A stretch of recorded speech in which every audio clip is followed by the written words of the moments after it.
On June 24, 2023, Russia and its leadership were shaken to levels not witnessed since the attempted communist coup of 1991. Military mercenaries belonging to the notorious Wagner group, who had been fighting alongside Russian troops in Ukraine, swiftly turned their backs on the orders of Vladimir Putin, instead favoring to join the calls of their own leader, a man called Yevgeny Prigozhin, a former criminal turned catering manager turned mercenary militia leader, leading to 36 hours of chaos in Russia and an apparent near coup, the reasons, outcomes, and implications of which are still being understood. You see, the whole situation materialized from Prigozhin's own hatred of the Russian state military leadership. Despite Prigozhin being in favor of Russia's invasion of Ukraine, from the outset he has been exceptionally critical of Russia's state military generals. On numerous occasions, Prigozhin has called out Russia's defense minister Sergei Shoigu and the chief of general staff Valery Gerasimov on televised footage for being too indecisive in their decision-making, and for failing to supply the appropriate military equipment to both Russia's state military and the numerous private pro-Russian militias fighting alongside them,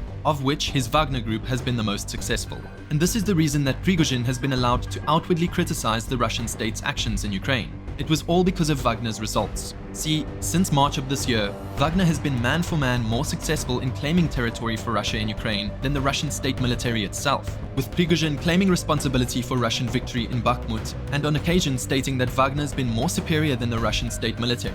Again, something which he would not have been allowed to claim had his forces not become so pivotal to Russia's invasion. What we have not seen, however, is that behind closed doors, the Kremlin has been having to mediate relations between Wagner and the state military for months. But as already mentioned, this mediation recently completely collapsed. Ironically, the main issue for the Kremlin in this has been Wagner's success. This is because Wagner's prominence in Ukraine has significantly boosted Prigozhin's image amongst pro-war Russians, with some sharing the criticisms of the state military made by him. Prigozhin's growing notoriety has been most damaging to Putin's own reputation. You see, despite Prigozhin sharing Putin's opinion that invasion of Ukraine was necessary, their opinions on the capabilities of the Russian state military leadership contrast considerably, with Putin not taking any action to remove either Shoigu or Gerasimov from their positions. In fact, Putin actively took the side of his state military generals earlier this month by agreeing that all mercenary forces fighting in Ukraine should be forced to sign contracts with the state military. It was this action from the Kremlin which took Prigozhin from verbal actions against the Russian state to assuming the position that he did on June 24th as enemy of the state. Prigozhin's orders to his forces were to leave Ukraine and occupy the Russian state military bases of both Voronezh and Rostov-on-Don,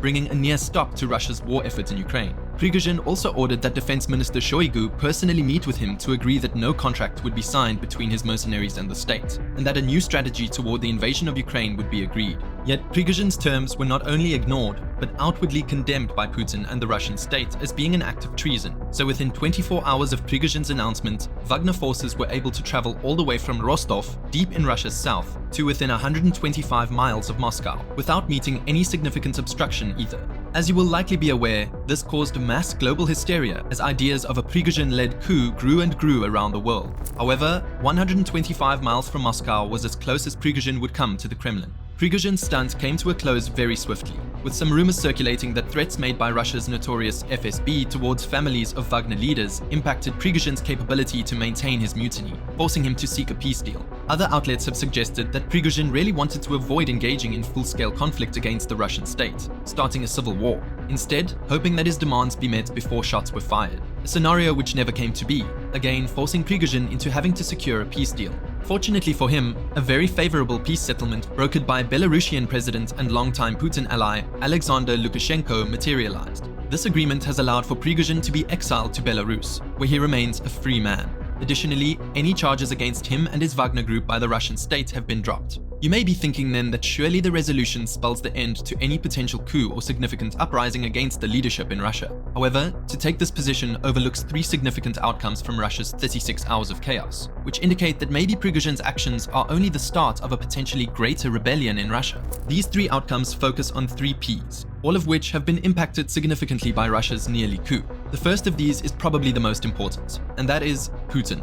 More specifically, the impact that the events of June 24th have had on the leadership of Russia's now infamous leader. You see, prior to the nearly coup, the leadership of Putin was viewed as being almost impossible to challenge, due to the control he commanded across the Federation. However, this situation showed that Putin's control over Russia is far more fragile than perceived. Many would have thought Prigozhin's stunt would be impossible to pull off, had it not actually happened. This presents the power portrayed by Putin as something of smoke and mirrors. Well, now the mirrors are certainly broken in places and the smoke is cleared a little, and more importantly, many have witnessed it. You may be wondering how this impacts the potential for further unrest within Russia. The answer can be taken from history, as uprisings and revolutions have usually occurred when signs of weakness amongst the leadership have been shown. Think about the Russian Revolution itself. The weakness of Tsar Nicholas II most certainly assisted the Bolshevik rise to power. This history and comparisons from the Russian Revolution also explain why the outcomes from the recent events on the other two Ps are also important. The second one is people, more specifically the general Russian population. There can be no revolution if there are no revolutionaries. Therefore, the Russian population would be vital in a potential challenge to the leadership. They would have to be in majority support or even just majority neutrality to any challenger.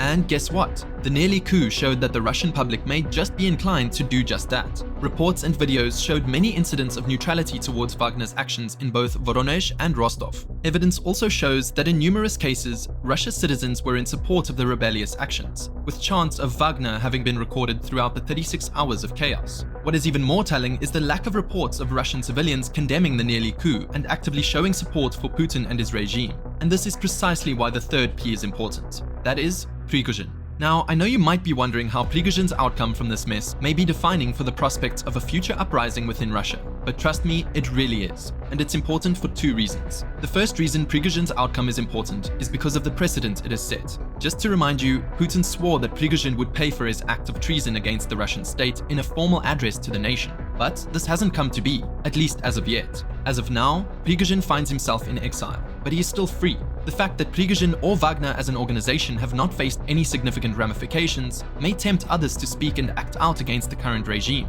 Every successful revolution requires a spark and a figurehead, a would-be leader. And in this department, Russia is now not lacking, with many likely holding desires to be commander of the Kremlin. These would-be leaders have most likely been deterred previously due to the perceived strength of Putin's grip on rule in Russia, but the sentiment set by Prigozhin's outcome has certainly undermined this previous position, potentially opening the door to other challenges to Russia's leadership. Now, Prigozhin's treatment would have likely been very different if his stance had been driven by anti-war sentiment, rather than personal desire, but still the point stands that challenges to Russia's authority have suddenly become much more conceivable.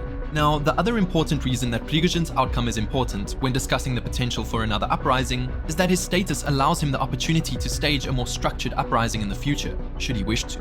Something which has already been picked up on by analysts who think that Prigozhin will not be able to leave Russia alone. Look at this tweet from Belarusian journalist Hanna Lyubukova. It presents an idea that Prigozhin may not be able to forget his newfound popularity in Russia and simply fade away in Belarus, listening to Lukashenko's advice on staying out of Russia. I mean, Prigozhin has already urged his Wagner forces to remain allegiant to him. This is all heightened by the fact that just 50 miles from the Belarusian capital of Minsk, an abandoned military base is beginning to show a lot of activity. This was the deserted military base on the 15th of June 2023, and here it is again just 15 days later, as captured by the European Space Agency.